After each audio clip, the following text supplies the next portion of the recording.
Bilhan daw ako ni amo ko ng ganyan pagpalaki na si Victor para i-drive ko siya papunta sa school. Kasi yung panganay ko nakabike, andun na andun na sa gate. Samantala andito pa ako naglalakad. Di bali malapit lang naman. Yan. Maghatid na naman tayo ng alaga. Ngayon ay Friday, so maaga siyang uuwi ngayon. 11:40.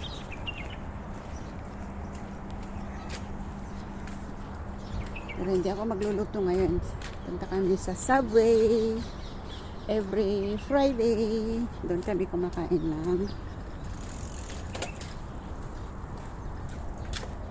ng lunch tuwing Friday. Iniwan sa akin ni Madam yung ATM niya para doon kami pupunta mamaya sa restaurant Subway. Yan ako yung school medyo ma-foggy ngayon.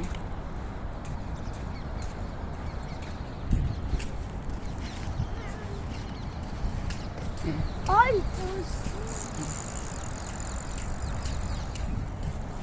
Thank you, thank you, thank you.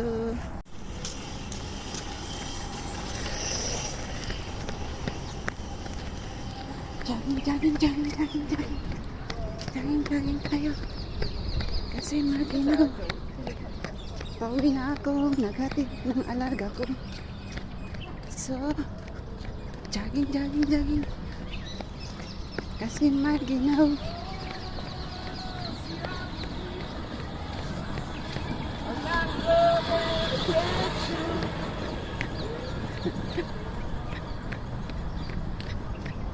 Rock and roll yung daddy nung nagda-drive doon. Laging nagkakanta pag naghahatid siya. Jogging ako. Tapos mamaya naman si Victor ang ihahatid ko sa school. Kasi mamayang gabi pa ang dating ng amo kong lalaki. Siya kasi yung naghahatid kay Victor.